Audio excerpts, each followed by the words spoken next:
You're listening to the Kirkintilloch Herald, a Q&Review recording service podcast, brought to you by our team of volunteers currently recording from their homes across Scotland. Whether you're listening via the BWBF online players, the telephone app, or our brand new Alexa skill, please phone us on 0141 772 3976 to feedback on what you want us to provide and improve upon. Please also join your family and friends in being our audio ambassadors and share our Facebook, Twitter and Instagram all at Q&Review. That's at symbol CUEANDREVIEW.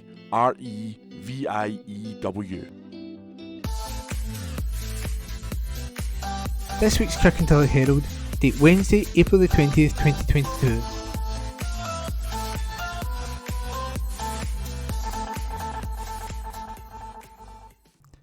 Funding is served hot. Report by Brian Yule.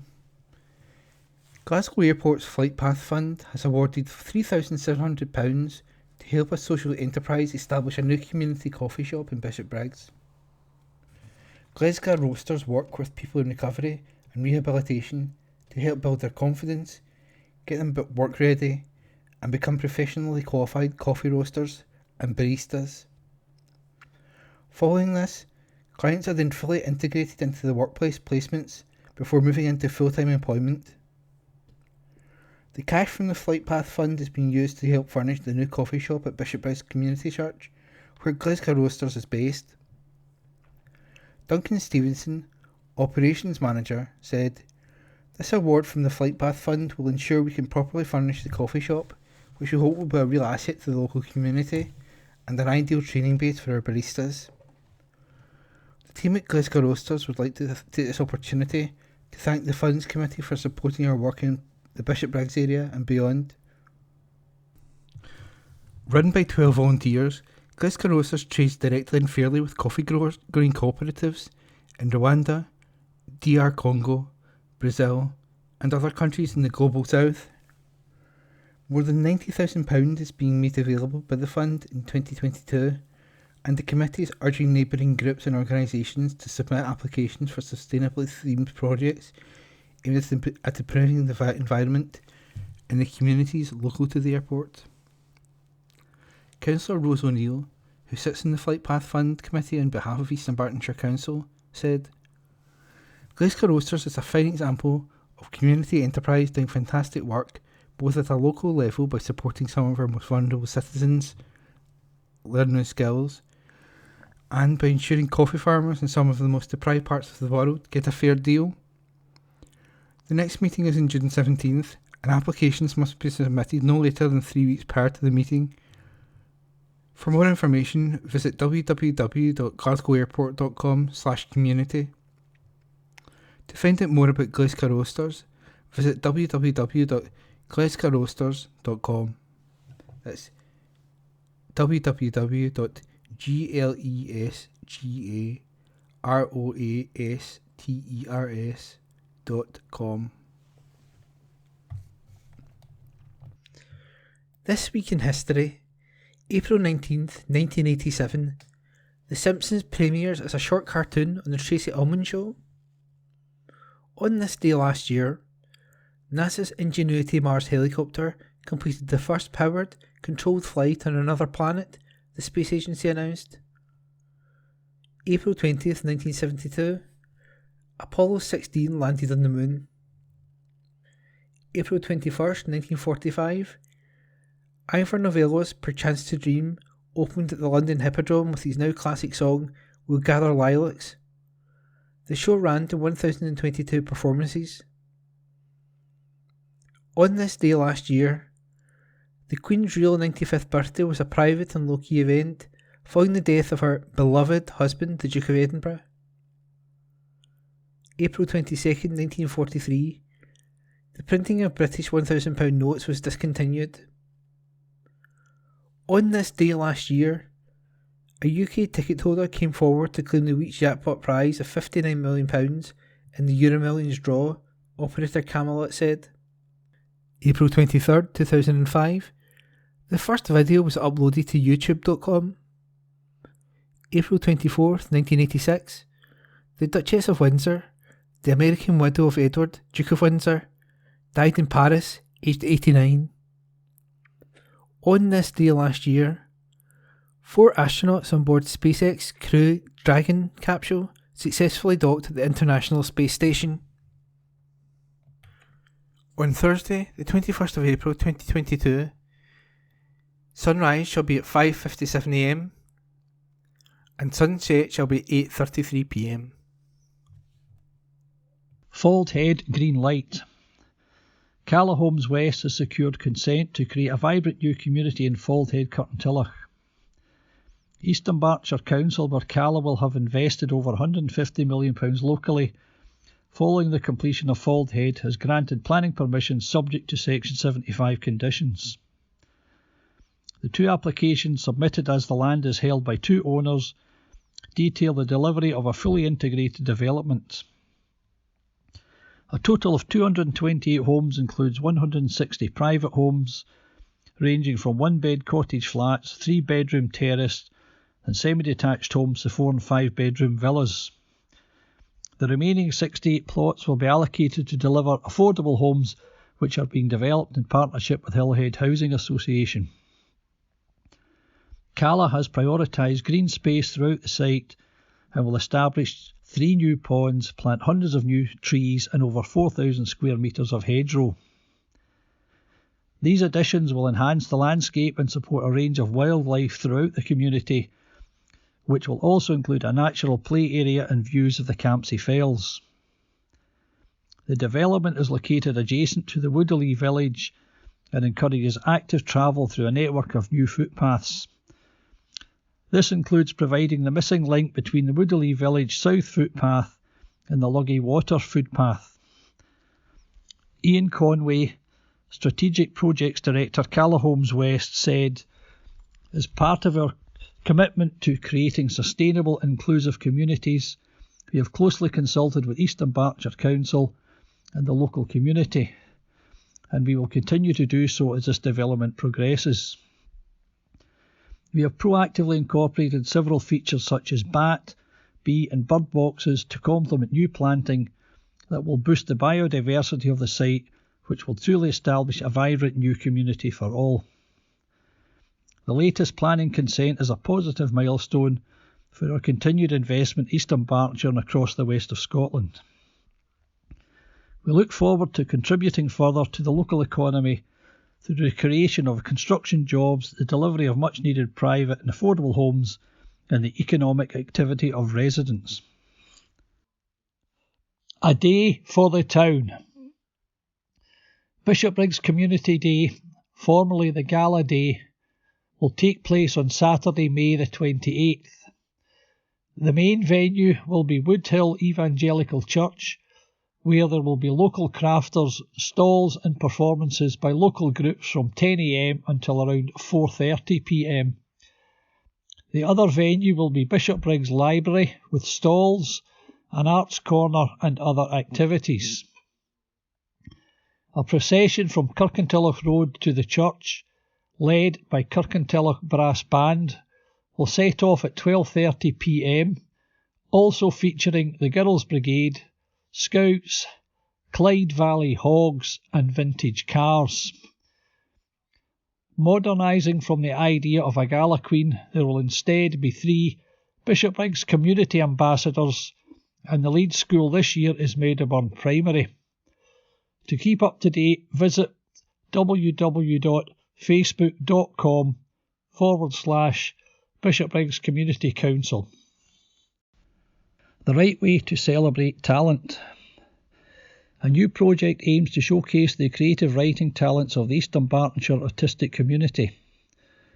To mark World Autism Acceptance Week, the Health and Social Care Partnership has launched a new literary initiative. Local area coordinators are on the lookout for short story submissions with a maximum length of 600 words on the theme of reflections. Stories will be compiled and printed in a booklet in September. It's part of a lineup of exciting events throughout the year as part of the 2022 Festival of Celebration. This will showcase the artistic achievements of autistic people and individuals with learning disabilities and mental health issues locally, as well as the organisations that support them. The aim is that every 2 months a new creative art form will be explored or shared. Caroline Sinclair, Interim Chiefs Officer of Eastern Bartonshire HSCP, said, "This is a great new project which aims to highlight the writing skills of the local autistic community. The theme is Reflections, which is very apt, and I'm sure the submissions will reflect the wonderful range of talents and experiences locally.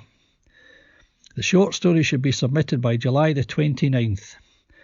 For information about the creative writing project or send in submissions, call 0300 123 4510 or email hannah.murray, that's hannah.murray, at easternbarton.gov.uk, ashley.grantning, that's ASHLEIGH .grant, GRANT -NG, at easternbarton.gov.uk, or George Burt, that's George GORGE Burt BURT at easternbarton.gov.uk. Illegal dumping still happening. Milton of Campsie Community Council is continuing to be outraged about illegal dumping at Burston Cowp. In February, we reported that Strathkelth and Bearsden MSP Rona Mackay had criticised SEPA over its investigation after dozens of complaints from residents and the Community Council over the alleged dumping of toxic waste at the site. The Community Council was further angered when on March the 31st, a tipper truck with a full load of soil and other debris turned up after 5:30 p.m. and dumped it outside the gates. Brian McFall, Secretary, said, "There is now a potentially serious issue here. If that earth is contaminated and a child or adult manages to come into contact with it and suffers any kind of reaction, who is to blame?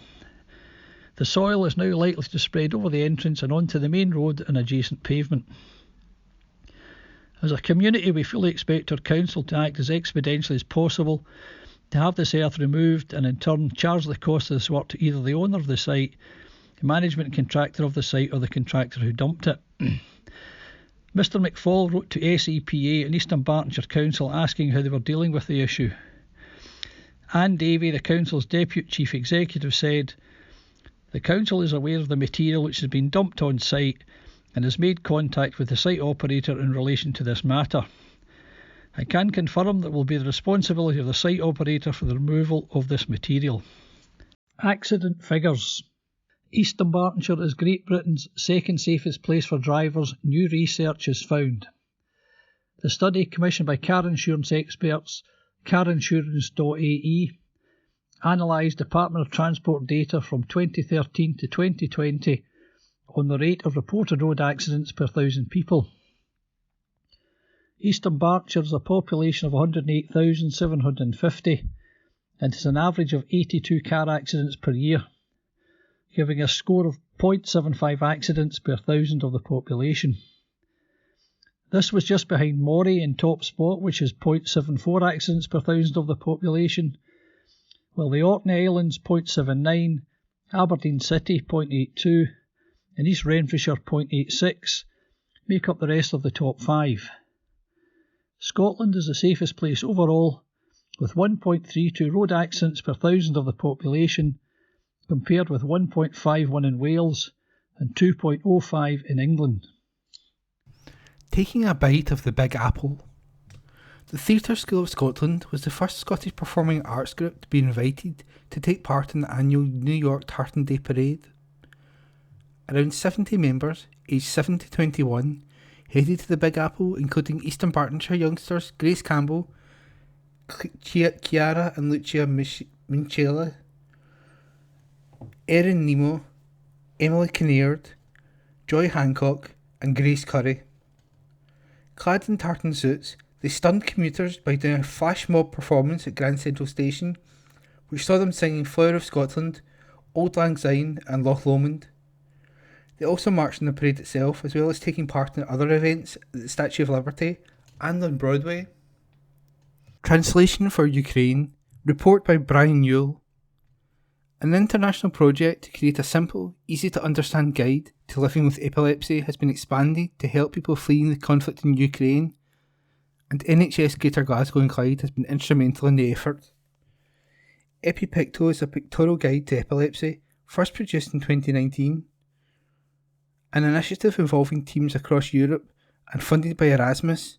Plus, it is a free downloadable resource with a target audience of adults with low levels of literacy and migrants or refugees arriving in European countries with little knowledge of the local language. It has been widely used in these settings, and a number of colleagues in Scotland use it to help students with additional support needs. EpiPicto had originally been translated into Dutch, English, French, German, Maltese and Spanish, but last month it was decided to create Ukrainian and Polish versions. NHS GGC, through its partnership with Glasgow-based epilepsy support charity Epilepsy Connections, has funded the translations, and the new resource is already in use with refugees in Poland and Germany. It will also be an important additional support for Ukrainian people who come to live in the UK. Craig Broadfoot, General Manager for the Neurosciences at NHS GGC, said, "We are delighted to have been involved in the EpiPicto project, and when the translations into Ukrainian and Polish were suggested, we were happy to fund the work. People fleeing Ukraine need all the support we can give them, and these new EpiPicto resources are simple but important support for people living with epilepsy who have been forced to flee their homes.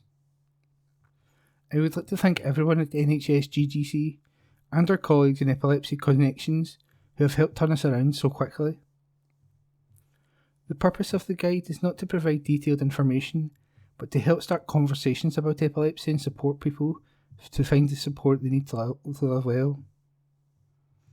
Topics include dispelling myths about epilepsy, types of seizures, diagnoses, medication and treatment options, epilepsy first aid, how to try to reduce seizure frequency, how to deal better with seizures, and information for families and friends.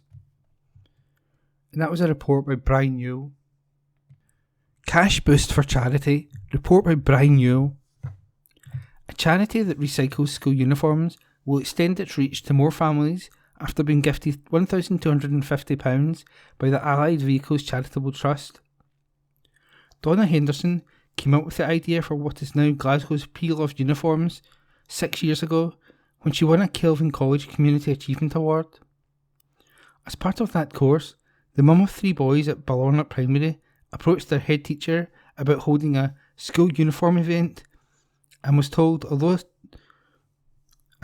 a similar previous exercise hadn't worked, the school would help in any way it could. Donna sent out a questionnaire to parents asking if they would donate uniforms and if they would use pre-loved sets of clothing. She said, "I got 22 replies and the answers were positive, so I asked the parents to bring their kids' old uniforms into school. Over the space of 1 week, I went home with 2 massive bags full. I took them to the wee steamy laundrette across from my house and got them washed for free by Harp, the owner. The uniforms went and displayed at a Marie Curie fundraiser and were immediately scooped up by parents.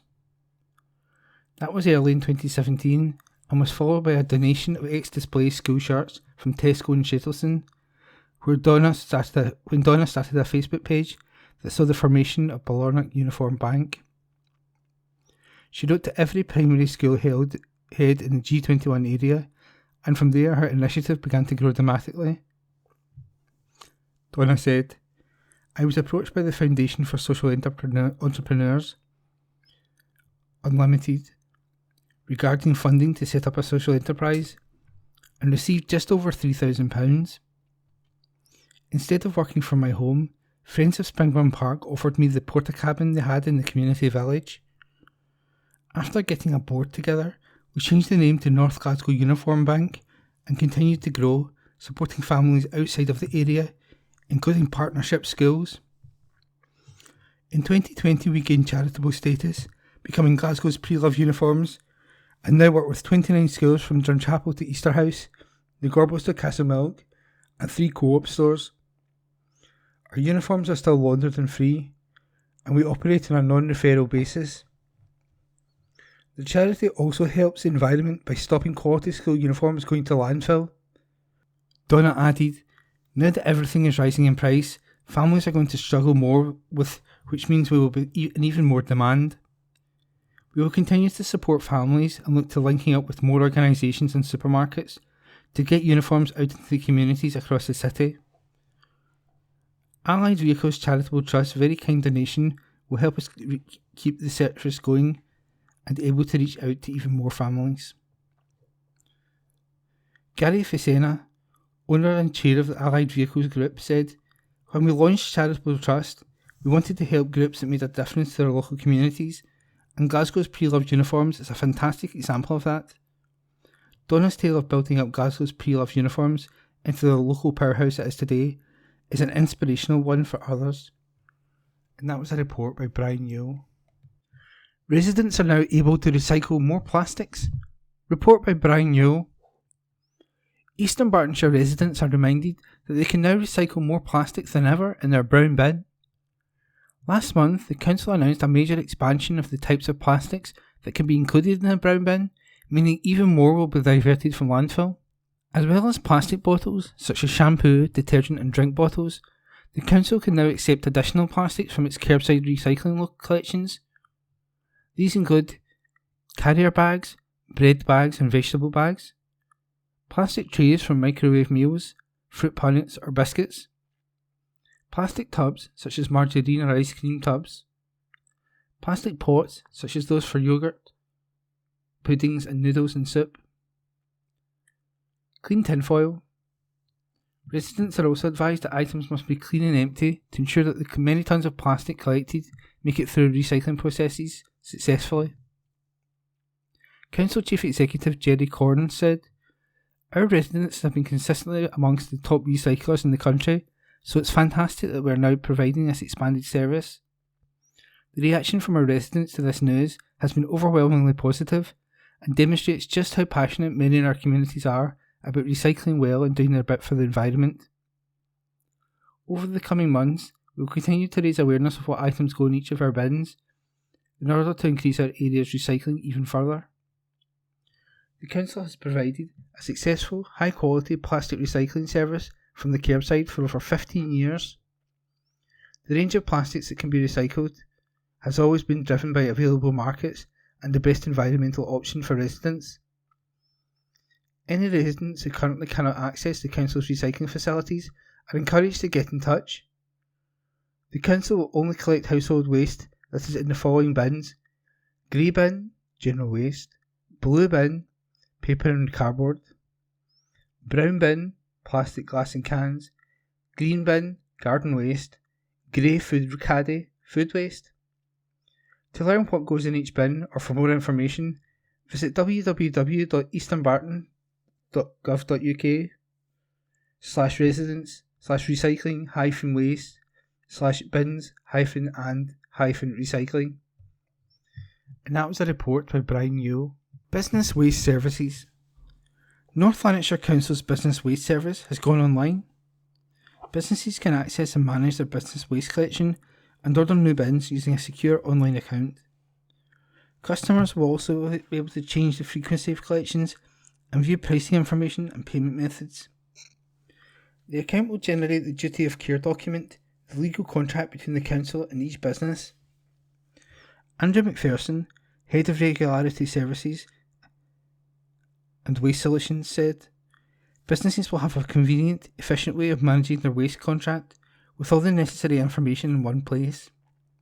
This is part of our ongoing move towards digital services that meet the needs of residents and businesses and helps us provide a more efficient and responsive service. A letter has been sent to all existing customers providing details of how to register. For more information, visit www.northlanarkshire.gov.uk/business-waste. Inspection Programme. Protecting our heritage sites. Report by Julie Curry.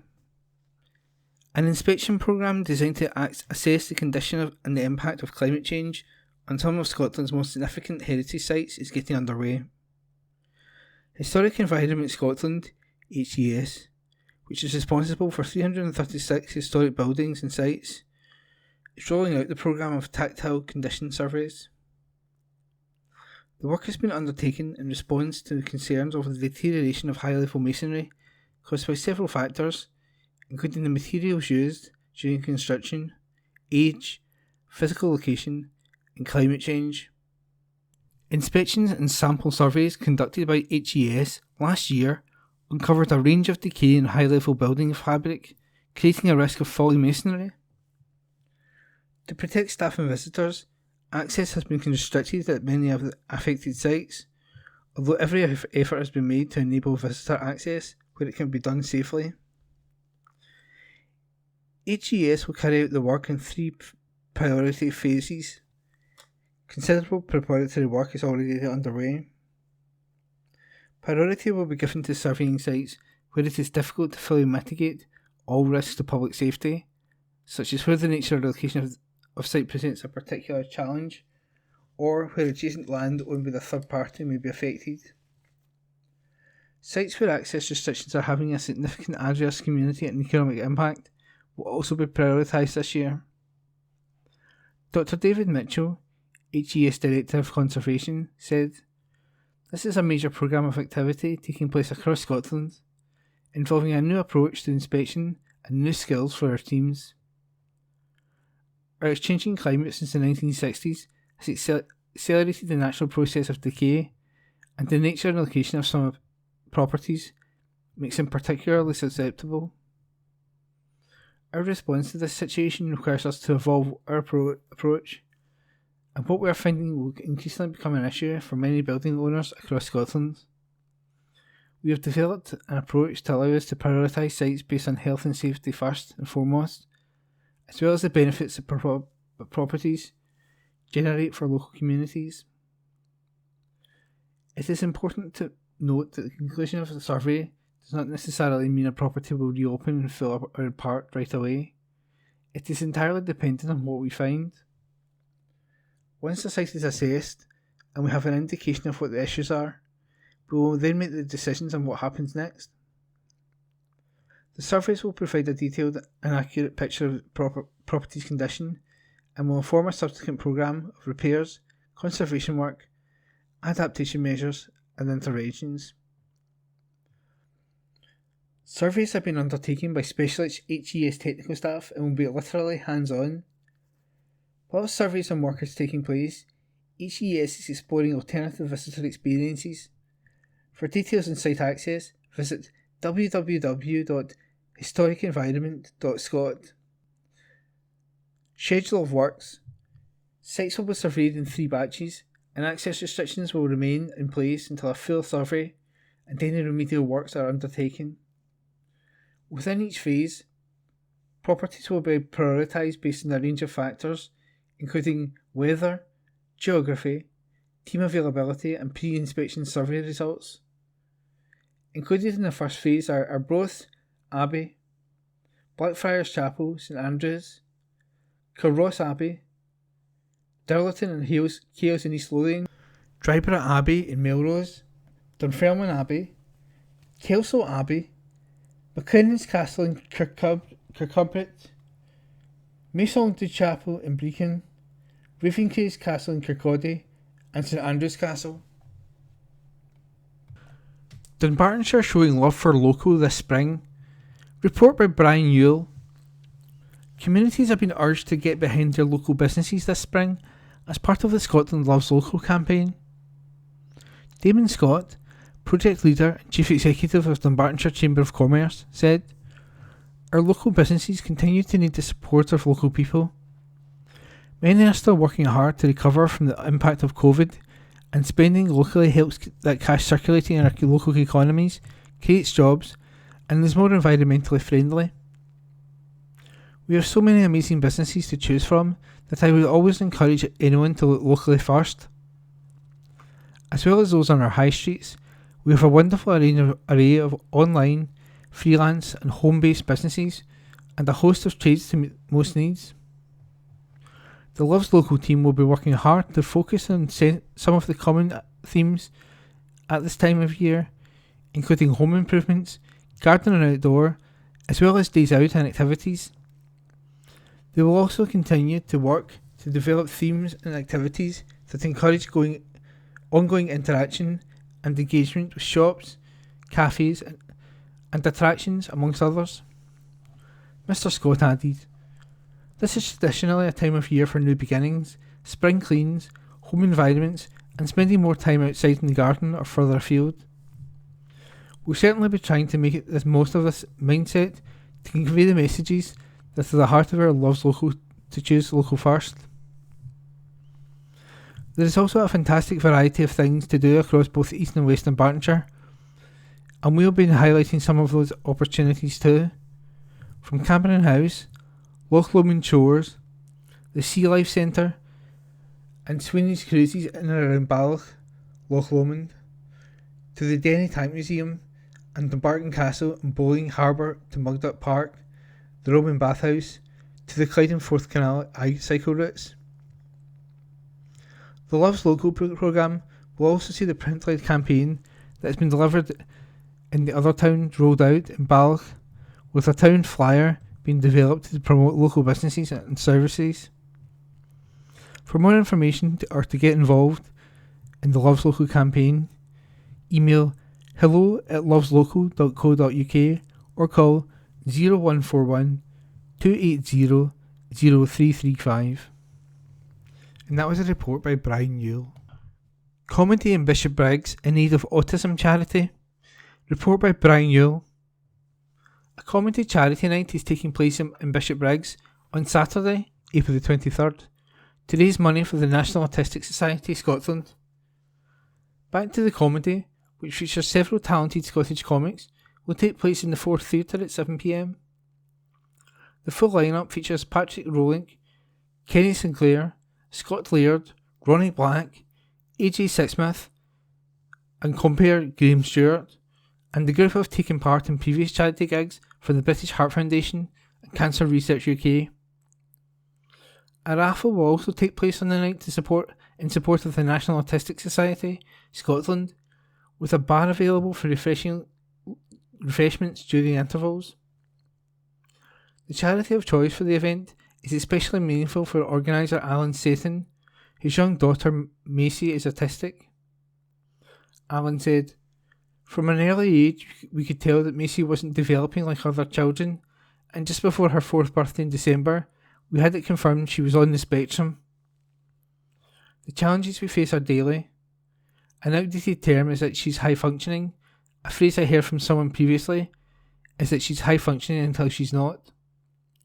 For that reason, I absolutely understand why it is no longer used, as it gives the impression she can get on with her life without issue, but it's not as simple as that. Simple things we take for granted, such as getting a haircut, can be a big change for her. Sleeping is also a major problem, as Macy will struggle to fall asleep. Sometimes you can be with her for 2 hours, and she'll still be singing songs or fidgeting with her hands or feet. We also have some extended family and friends who don't understand autism properly. Regularly we get the reply of, but we're all on the spectrum to a degree. It's frustrating because they don't understand the challenges that you have. The biggest support we could ask for is that others are not judgmental. For example, if she has a meltdown while we are out, then they learn to adjust to her instead of wanting her to adjust to them. I love the message that the National Autism Society Scotland is trying to spread, to ensure that the world accepts those on the spectrum for who they are, instead of trying to change them and adjust to society.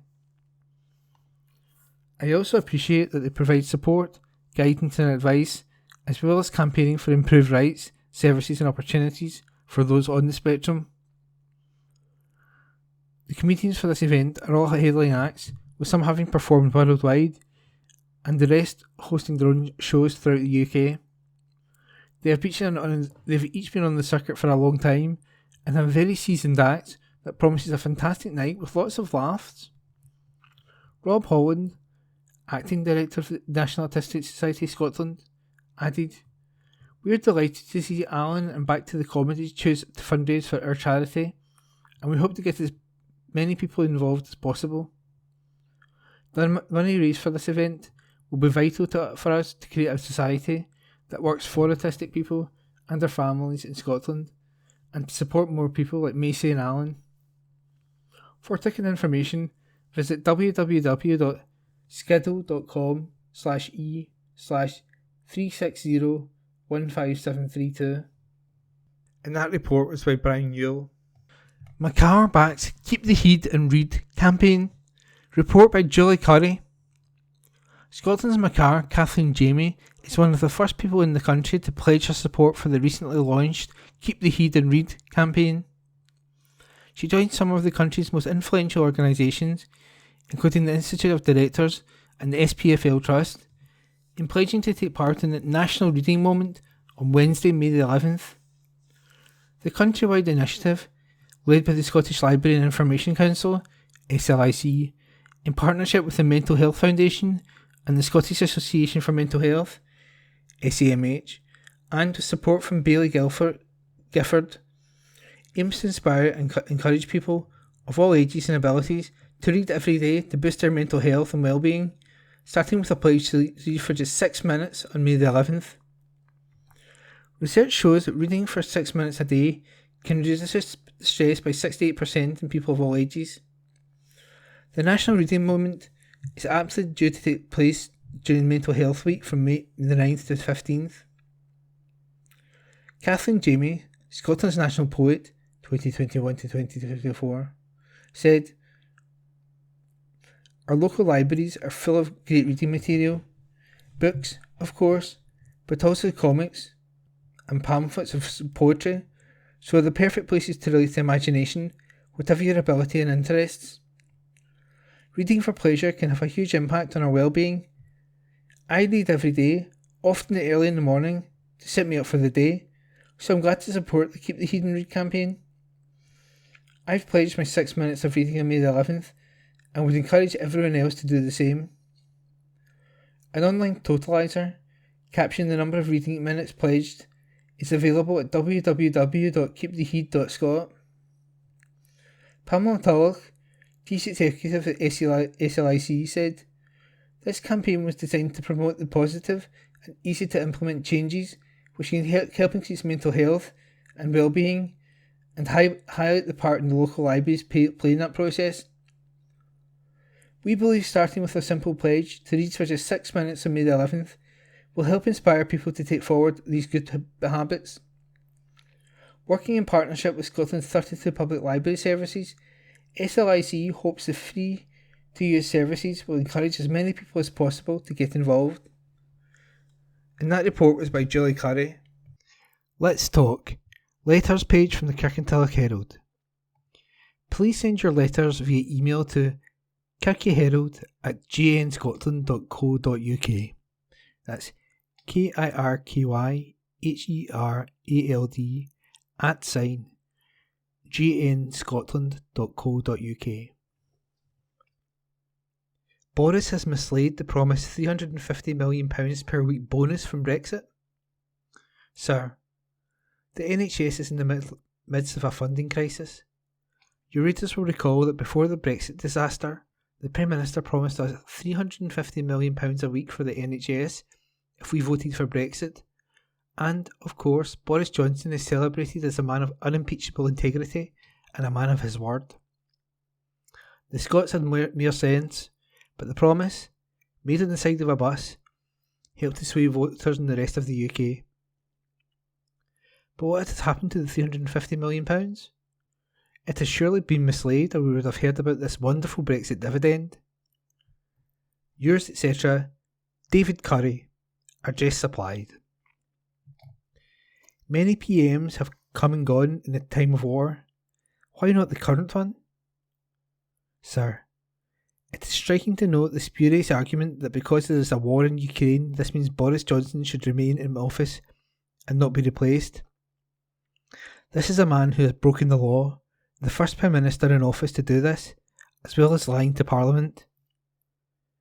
History highlights that on numerous occasions we have replaced a PM in wars we've been directly involved in. In May 1940, Neville Chamberlain resigned after the British failure to liberate Norway. In December 1916, during the First World War, Lord George replaced Herbert Asquith. More recently, Mrs. Thatcher resigned in November 1990, with Iraq invading Kuwait in August of that year, which led to the Gulf War. You can add to these examples changes to PMs during the war in Afghanistan, the Second Boer War, the Second Opium War, and the Crimean War. So, changing a PM in a time of conflict is clearly not unprecedented. Those who make the law cannot be seen to be breaking the law, and it is scarcely credible that Mr. Johnson, who has now lost the final fragments of any moral authority he did have, can carry the confidence of the country and remain in office. Yours, etc., Alex Orr, address supplied. Ministerial posts more to do with CVs than any commitment to the UK. Sir, the revelations about the tax and immigration affairs of the Chancellor of the Exchequer Rishi Sunak and his wife open a window on how different much of our political class is from the great majority of British people, not simply in their lifestyles, but more fundamentally in their worldview. With his hopes of becoming a future Prime Minister sunk, Mr. Sunak's next job could easily be in New York, Frankfurt, Basel or New Delhi. He can leave behind the £400 billion that he has added to our take already crippling national debt to £2.3 trillion. Most of the rest of us will be stuck with this vast interest-bearing burden for generations. Former Labour Minister and global warming fanatic David Miliband left politics and then went off to New York to grow rich as the CEO of an international charity. Former Deputy PM Nick Clegg went off to California to a senior position at Facebook. One is left with a gut feeling that our leading politicians have more of a commitment to Davos and the World Economic Forum than they actually have to our country. All too many of them seem to view Britain as merely a useful venue for the advancement of their careers. Yours, etc., Otto Inglis, by email. Animal Aid. Sir, a recent poll by OnePoll, commissioned by Animal Aid, found 71% of people believe it is acceptable to cause animals pain and suffering for any reason. This was to be expected.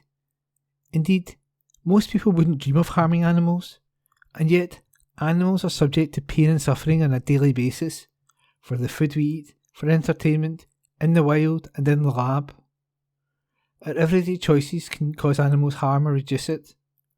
For example, opting for plant-based foods or refraining from betting on horse races can have a hugely positive impact upon the animal lives. You can find out ways in which you can make compassionate choices by visiting www.animalaid.org.uk/71%. You have a choice, the animals don't. Yours, etc., Todd Bradbury, Animals Aid. And that was a Let's Talk section from this week's Kirkintilloch Herald. Ambitious plans to nurture our nature. Report by Julie Curry. Nature Scot has published its vision for the next 4 years, setting out an ambitious plan to protect, restore and value nature. Scotland's Nature Agency's plan sets out a route map to halt nature loss by 2030 and deliver natural restoration to scale by 2045. Priorities include leading the delivery of 30% of land and sea being protected by 2030, scaling up peatland restoration through the Peatland Action Project to substantially exceed Scotland's goal by 250,000 of restored peatland by 2030, delivering a major nature restoration fund targeted at high impact and landscape scale nature recovery and climate projects, sustainability reducing deer numbers to enable woodlands and peatlands to grow and capture carbon. Dr. Mike Cantley, Nature Scot chairman, said, "Nature is in crisis and we face a climate emergency. Much has been achieved, but we know that the greater urgency is needed to meet these colossal challenges." The plan sets out the bold action Nature Scot will lead to protect, restore and value nature. By doing so, nature can contribute more than 40% of Scotland's drive for net zero carbon emissions by 2045. Success will require a radical change in how we use and value the land and sea. It's vital that this transition is just and fair, with investment in nature delivering for people as well as planet through greening jobs and investment. We know that we cannot deliver this vision on our own. As Scotland's Nature Agency, we will continue to work closely with partners, communities and businesses towards our shared goal of a nature-rich Net Zero Scotland. The Scottish Government has been working closely with NatureScot to develop the plan and is delighted to be supporting it. Biodiversity Minister Lorraine Slater said, "This autumn we will provide a new biodiversity strategy with ambitious targets to protect at least 30% of Scotland's land and sea for nature and highly protect 10%. View the plan at www.natures.scot/doc/corporate-plan-2022-2026-future-all. Bicycle spaces are on the rise on trains. ScotRail customers who love exploring Scotland by bike are seeing a huge increase in the number of cycle spaces on trains. The aim is to encourage tourists, cyclists and local commuters to ditch the car and use the train to get them out into the open air. In 2015, there were 923 spaces for cycles on ScotRail trains. Now there are 1,406, a rise of 34%, and even more cycle spaces will be rolled out this summer. The last few months have seen an acceleration of the project, with 140 extra spaces being installed across the fleet of 70 Hitachi Class 385 electric trains. It means that all ScotRail trains now have spaces for bikes and, by the end of August, a further 100 spaces will have been installed on the high-speed Inter-7 City trains, bringing the overall total to 1506. This will be an increase of 574 spaces on the number available in 2015, a rise of 38%. As with most businesses, progress slowed for 2 years while the coronavirus pandemic was at its height, but this figure outstrips the commitment made by 2015 to increase the number of cycle spaces by 500.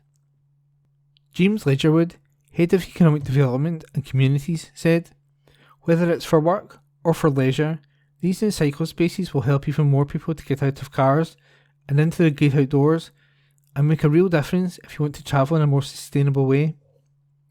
We promised we would hugely increase the number of spaces in our trains and, despite the delay caused by coronavirus, we have delivered on that pledge." Royal Highland Show is live streamed. The Royal Highland Show will take to the small screen to live stream this year's 200th anniversary event across the globe. Organisers have successfully secured £200,000 worth of funding from the Scottish Government to drive the initiative. The free-to-view RHS TV will see a dynamic mix of live and pre-recorded content broadcast throughout the 4 days, featuring the perfect balance of livestock judging, equestrian classes, culture, interviews, food and drink and, of course, the Grand Parade. Presenting RHS TV in the mornings will be Dougie Viewpoint, with Sarah Mack taking over the reins in the afternoons. RHS TV will also be transmitted across the showground on giant screens.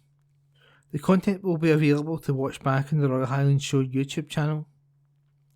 The announcement follows the success of the Royal Highland Showcase in 2021, which saw 345,701 viewers watch the action online from across 97 countries.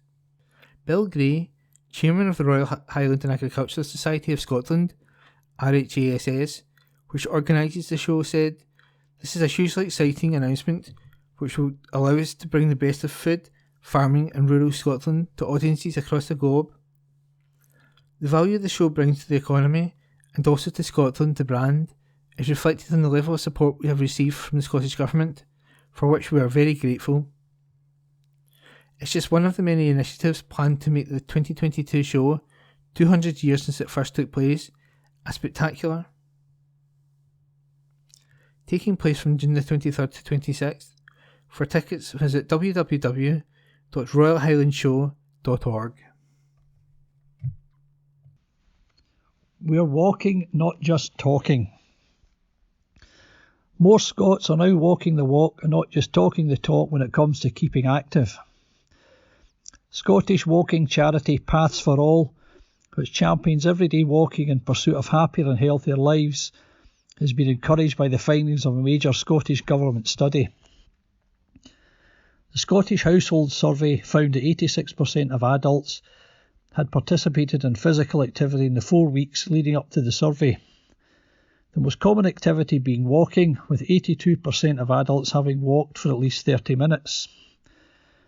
Disabled adults also opted for walking, with 61% saying this was their most common activity. Kevin Lafferty, Paths for All Chief Executive, said, "Scots of all ages are putting their best foot forward in large numbers. As the survey demonstrates, walking remains one of the healthiest and easy to access activities which can enable people to enjoy healthier and happier lives." While it is encouraging to see that more than 80% of those surveyed had walked for at least 30 minutes in the weeks before the study, that still means there is room for significant improvement. Paths for All launched its Step Up strategy in January, which places walking and physical activity at the heart of the response to tackling physical, mental and social health and well-being. Step It Up promotes walking by foot or with a wheelchair or mobility aid as the natural choice in improving health. A separate report by Nature Scot, Enjoying the Outdoors, highlighted the increasing importance of nature to people's health and well-being. The report established that local parks and spaces were the most visited sites and that 79% of those surveyed took part in walking, with more than half enjoying walks of 2 miles or less, while 41% enjoyed walks of between 2 and 8 miles. Kevin added, "Both reports underline the importance of getting off the sofa and out into the fresh Scottish air to make the most of our local environments, paths, tracks and green spaces." For more information, visit www.pathsforall.org.uk. Swap food waste to help food banks. A staggering 9.52 million tonnes of food is wasted every year in the UK, while more than 3.5 million people are seeking support from food banks. To mark Stop Food Waste Day on April the 27th, national charity Bank the Food has launched #WasteNot, a campaign asking shoppers to reduce food waste by swapping an item from their weekly shop and donating it to their community food bank. Food banks are a lifeline for many, but often they are inundated with one type of item while lacking others. Bank the Food has launched a free app that sends shoppers a list of urgently needed items from their local food bank when they arrive at the supermarket. Emma Spring, co-founder, said, "It's such a simple way to genuinely help people around you who are struggling." To find out more or download the app, visit www.bankthefood.org. District News, Churches section, Home Church Scotland, Lammermoor Road, Kirkintilloch, G66 2AB.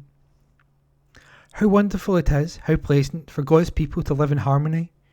Psalm 133 verse 1. 9:30 a.m. Communion, 10 a.m. prayer time, 10:30 a.m. fellowship, tea and coffee available, 11 a.m. worship service in Children's Church followed by tea and coffee. The main service at 11 a.m. is online and in person. Minibuses leave Home Church at 6:30 p.m. for the church service at Renfield Centre, Bath Street, Glasgow at 7 p.m. All welcome.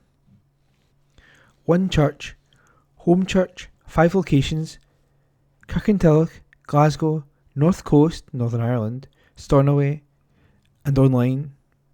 A church for all ages. Wednesday, home groups are cancelled during school holidays. See Facebook, and Instagram for up-to-date information. St David's Memorial Park Church. At St David's Memorial Park Church, our morning service on Sunday, April the 24th, will be at our usual time of 10:30am and will be led by our Church of Scotland reader, John Nicholson.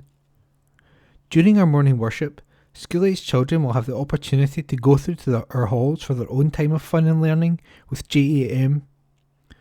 All are welcome to attend our service.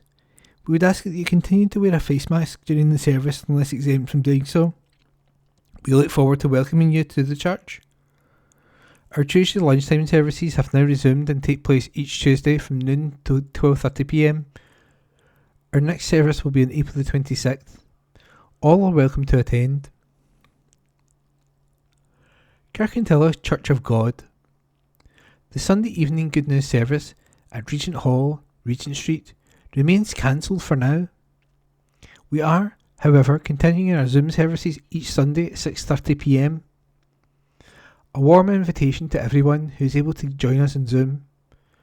Access details for the stream can be obtained by emailing hello@regenthall.org. Come to Coffee Corner at Regent Hall on Wednesday from noon until 2pm for home baking and coffee. COVID-safe measures are in place. For up-to-date and further information on our services, visit our website on www.regenthall.org. The Bible says, "Remember Jesus Christ, risen from the dead." 2 Timothy verse 8. St James Church, Hilton Road, Bishopbriggs. Rector, the Reverend Paul Watson, 0141 230 4080. The church is now open for socially distanced services. Face masks are personal choice. This Thursday at 11am and on Sunday at 9am and 10:30am. Everyone is welcome to come along to any of these services. Do stay on for tea or coffee and fellowship. The meditation labyrinth is still available in the car park for a mindful walk round. There are also virtual services in groups. For up-to-date and further information, refer to our social media. Facebook, St James LS, Bishopbriggs. Website, www.stjamesbishopbriggs.org.uk. St Columba's Church. Do join us for our Sunday morning service at 10:30am each week, where we consider to study the Gospel of Luke together. We also have a children and young people's ministry running alongside the service on a Sunday morning, and the visitors' children are always welcome. On Sunday, April the 24th at 7pm, we begin a new series of evening services, God in the Storm, as we study the book of Job together. You're also most welcome to join our midweek service at 10am on a Wednesday. We'd be really glad to meet you and join you for tea or coffee or juice after either of these services if you're able to stay for that. If you can't come to a service in person, you can still connect with us by live stream on our website at www.kirkintillochstcolumbus.org.uk or by searching for St Columba's Kirkintilloch on YouTube. We have a full programme of events during the week, including Little Fishes, our community carer and toddler group, and the first Kirkintilloch Boys Brigade. Please see the church website for more details. Reverend Philip Wright, Minister, St Columba's Kirkintilloch, Old Isle Road, Kirkintilloch, G66 3HQ. P. Wright at churchofscotland.org.uk. Mobile 07427 623 393. Lenzie Union Parish Church. Sunday worship on April the 24th will be held by Reverend Donald MacLeod at 11am in the church. Young people are also welcome to Bible class. A live stream of the service is available on YouTube via our website. Tea and coffee may be served in the hall after the Sunday service. Sunday chat is at 12:30pm on Zoom.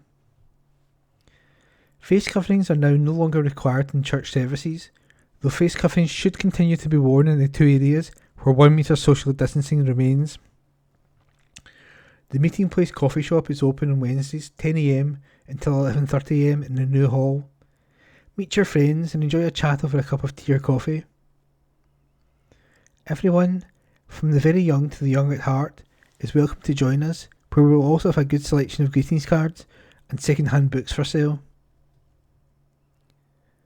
Kenmure Parish Church. Our session clerk, along with Anelia Allen, will lead our Sunday morning service starting at 11 a.m. The service will be live streamed on YouTube and can be found by searching for Kenmure Bishopbriggs. Details of all of our groups that are now running may be found on our website, kenmure-church.co.uk. To find us on Facebook, just search for Kenmure Parish Church. If you would like to join our WhatsApp group or receive the Bible studies from ABC, then email us at kenmurechurch@icloud.com. Lenzie Old Parish Church. Sunday morning worship is at 11 a.m. This service will be available online and on the phone line later in the afternoon. Please take a lateral flow test before attending the service. The Thursday Club meets on April the 21st in the new hall, 2 p.m. to 4 p.m. for tea, coffee, games and chat. Come and Sing, the dementia-friendly singing group, meets in the church hall on Tuesday, April the 26th, 1:30 p.m. to 3 p.m. Colston Wellpark Church. Welcome to our service this Sunday at 11 a.m, led by Reverend Leslie Grieve. Tea and coffee served in the hall after the service. The Colston Art Club continues this Monday from 10 a.m. to 1 p.m, and a warm welcome to all those who are interested in art and good company. The food bank continues its good work and remains open every Monday and Friday from 2 p.m. to 4 p.m. All church organisations and groups are continually working hard to normal activities as soon as possible.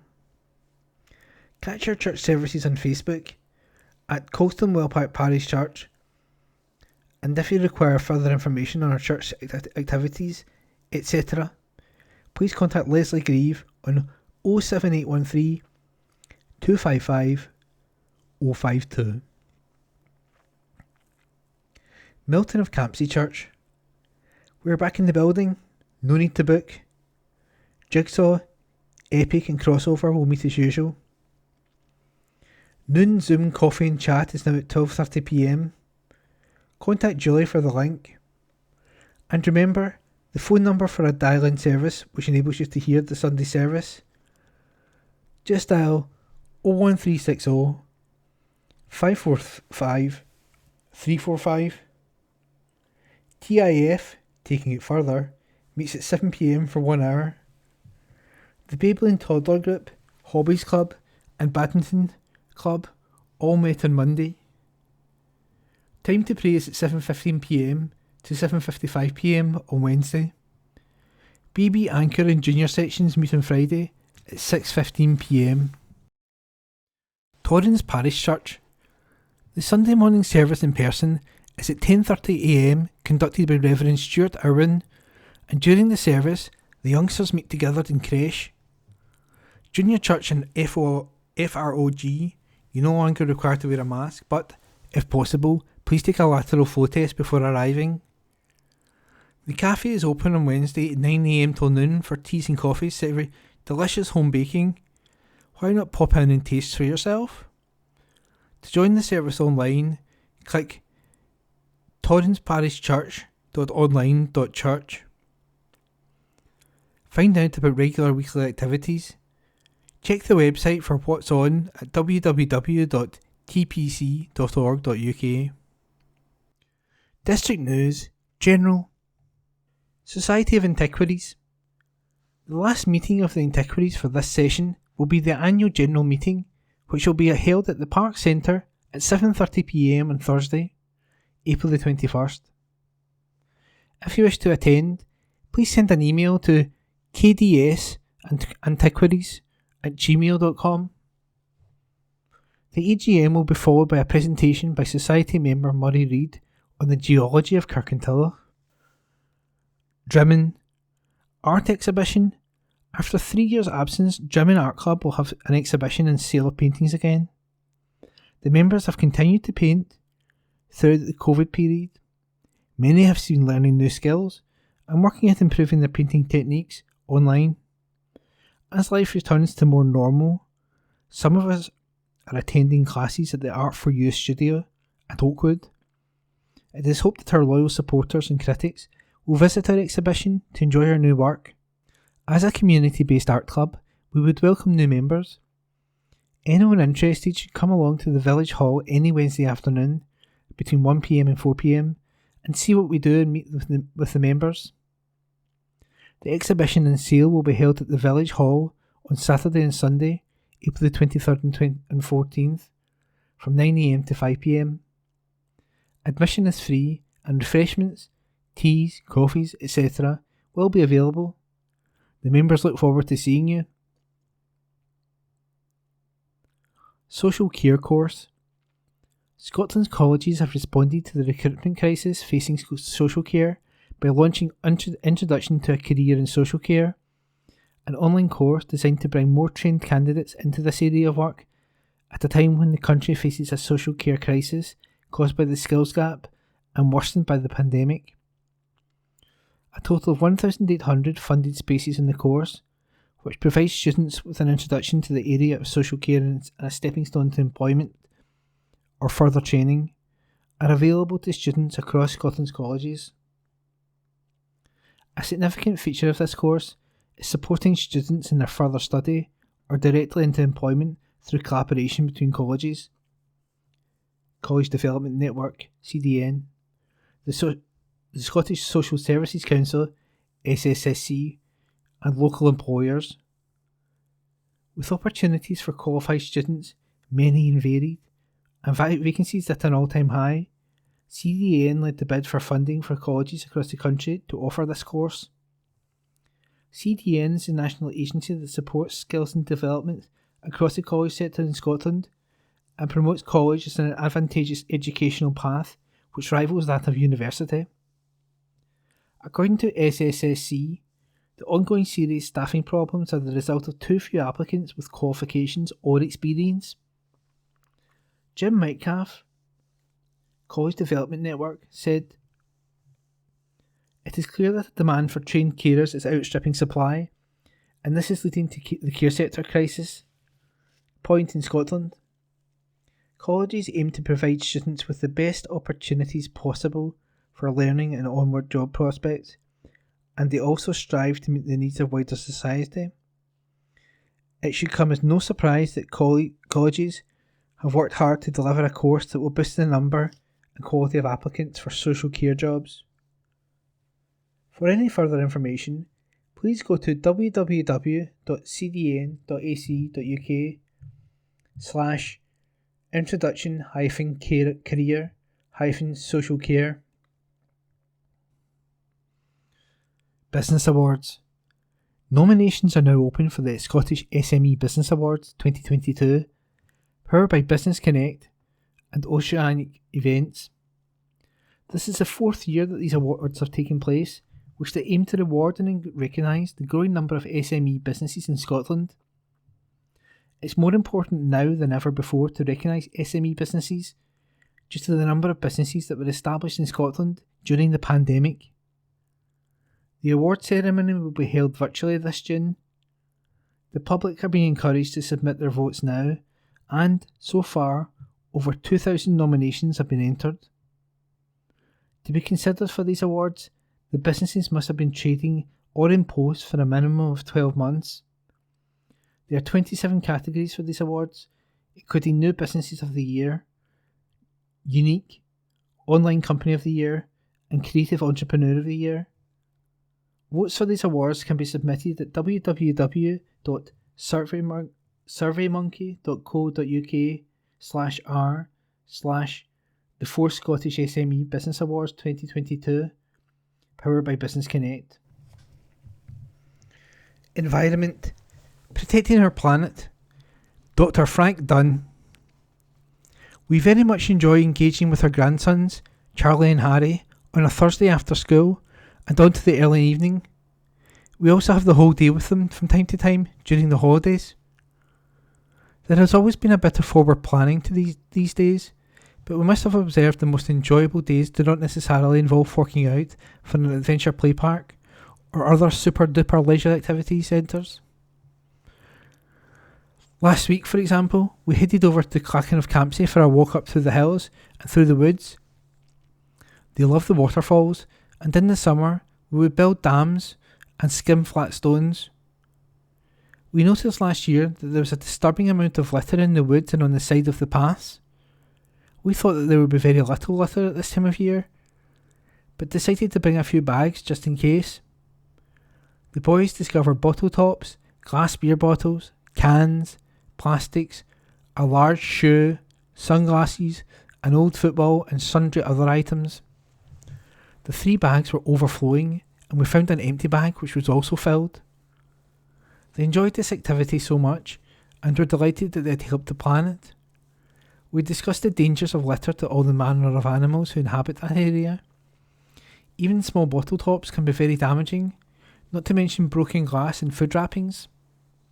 The whole event was a salutary lesson to me. It is abundantly clear that everybody must respect the planet and contribute to a cleaner, safer and greener environment. Putting it bluntly, if people ignore all the advice currently being given, we won't have a planet for much longer. Glasgow hosted COP26 last year, and it was a positive step in the right direction, with governments around the world signing up to key environmental issues. Only with such global cooperation will the relentless overheating of the world slow. The ice caps are melting at an alarming rate, and this must be reversed. Although the current adult population of the world is unlikely to see the effects of any major change in the environment, subsequent generations will for sure be affected, and we must all display responsible attitude in regard to litter and follow Charlie and Harry's example. And that was this week's District News General. Maya back to winning ways. An article written by Ian McLean. Lindsay tennis player Maya Lumsden has made a remarkable return to the sport with victory in the UK Pro League event at Warwick University. The 24-year-old is back in action after an 18-month layoff with long COVID, but went into the UK Pro League Week 4 event with no real expectations. Her first match back ended in a narrow defeat to Marini Banks on the pool stage, but she decisively reversed that result with the 6-2, 3-6, 10-4 win in Saturday's final. Quote, "It feels amazing. Before I didn't really have any expectations in terms of results. My goal was to just manage the 5 matches and hope I was going to feel fine through it. To get the win is such a nice bonus. It feels great to be back, playing after such a long time. I've really missed the feeling of competitive matches, so to be playing all these matches this week is a great feeling. To come through them and be feeling okay is a massive positive. As before the event, I guess I wasn't sure exactly how I'd feel and how I'd react." End quote. After initially displaying mild symptoms on contracting COVID in October 2020, Lumsden found herself bedbound and embroiled in a gruelling battle with the virus. It was difficult for Lumsden to know just how she was going to play on her return, and she was left encouraged by what she was able to produce. But she understandably remains cautious about her long-term return to life on the ITF circuit, with a return to the world's top 250 her overarching target. She added, quote, "I think the stuff I've been practicing, some of it came out on court, which I think is a positive. Also, the fact I've not played in 18 months and I'm still at a decent level, I'm most pleased with that, as I don't know what to expect, or where my level was going to be at. I'm just taking every day and every week at a time. We were seeing how this week went before planning the next steps, but I hope to start playing ITFs the next few months. There's still lots on." End quote. With nearly £500,000 of prize money up for grabs across the season, All the thrills and spills are broadcast live on BT Sport, the Tennis Channel, and ukproleague.tv. News and updates across the seasons can be found at ukproleague.com. That's ukproleague.com. An article by Ian McLean. Maxwell so proud of young side.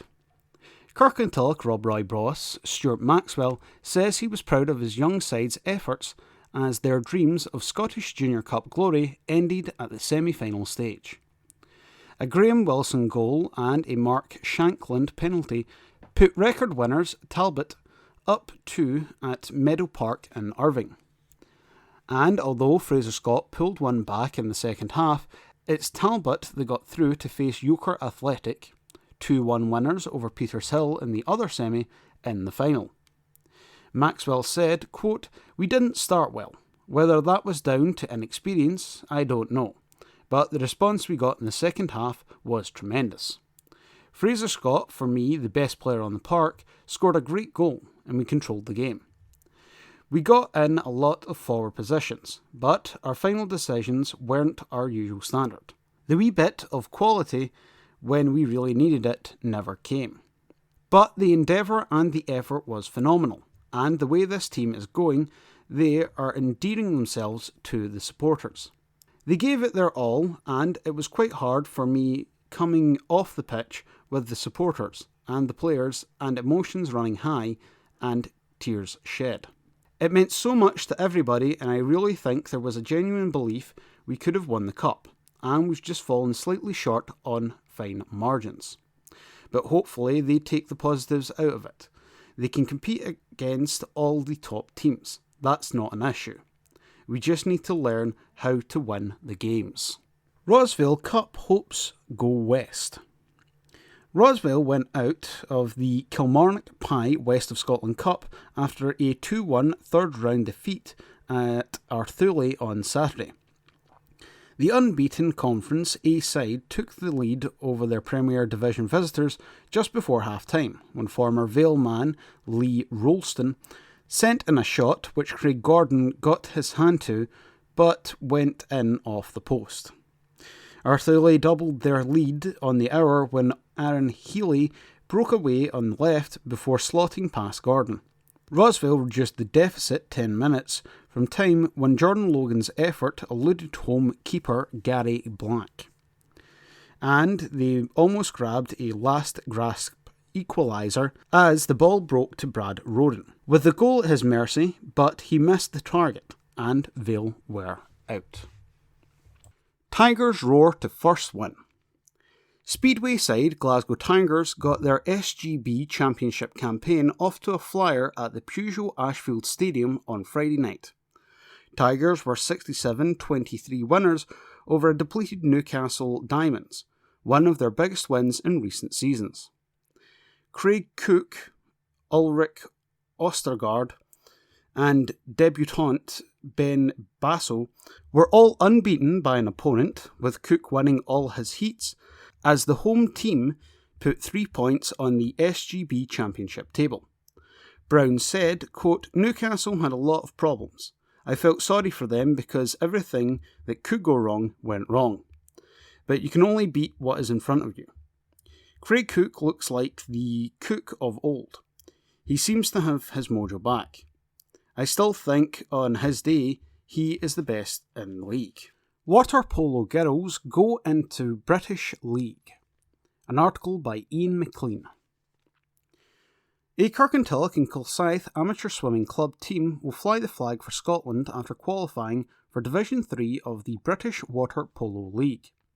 A very young team made their way through the qualifying matches, finishing second in their group, to become the only club in Scotland to secure a place in the Women's League for seasons 2022 to 2023, which begins in the autumn. The first game of the weekend was a very close match as KKASC drew 4-4 with Manchester Comets, with Manchester levelling the score in the last 28 seconds. A 4-2 win over Solihull then left KKASC as joint leaders overnight, putting them in a strong position for day 2. Sunday morning proved interesting when KKASC met bottom of the table Liverpool. Both defended strongly but failed to make much headway in attack, and match finished 1-0 to Liverpool. In the final match, KKASC required a win over Sunderland to gain promotion. While Sunderland were sitting near the bottom of the table, they had still been scoring heavily, and the final match was to be no exception. Both teams exchanged goals throughout, and Sunderland took a late 6-7 lead with 3 minutes 45 left in the game at 6-7. But KKASC then scored 3 unanswered goals from Kirkwood, McDonald and Kotkova to secure the win 9-7 and finish qualifying tournament in second place. Delighted head water polo coach Nico Fenu said, quote, "The women have worked very hard in training to bring their play to British Water Polo League level, and we are very proud of their efforts of our young team. Now the work begins to make an impact on Division 3. End quote. KKASC swimmers also enjoyed success in the West District Long Course Championship, bringing home 3 silvers and 6 bronze medals. Winners were Ava McDermott, silver, 50 metre breaststroke, bronze 100 metre, 200 metre breast, 100 metre butterfly, Greg Laurie, bronze 50 metre fly, Jocelyn McKenzie, silver 50 metre backstroke, bronze 100 metre backstroke, Logan Moffat, silver 1500 metre freestyle, bronze 200 metres, breast brackets club record. That article is written by Ian McLean. Wins keep on coming for title chasers Glens. Allen Glens made it 15 wins out of 15 as they hammered hosts Carrick 61-5 to stay on course for the Tennant's West Division 1 title. Glens remains just 1 point behind leaders Stewartry, with 2 games in hand and 5 matches left. The last time the teams met, the score was 109-7 in favour of Glens, who were hoping for another easy win. And so it proved in the first half, when the visitors ran in 7 tries without reply. Levi Ekivati, returning from injury, opened the scoring for Glens by finishing off an attack by the visitors' backs. The on-form Scott Thomas added the extra points, the first of 6 first-half conversions. 10 minutes later, Kieran Riley touched down on the wing, followed by a second try by Ekavati on the other wing. A clever try by Ryan Moffat followed when he kicked ahead, caught the ball and scored, all from 10 metres out. Alistair McConnell finished off an elaborate back move to score before scrum half Fraser Moore produced a try from a scrum 5 metres from the home line. Ekavati set up the final score of the first half, sending Morrison in for the touchdown. However, immediately into the second half, an interception by Graham McCall and sprinted to the line to score seemed to give the home side inspiration, and they gave the visitors a tough game for the remaining 35 minutes. The best Glens could manage in the second half were 2 well-taken tries by McConnell to complete his hat-trick.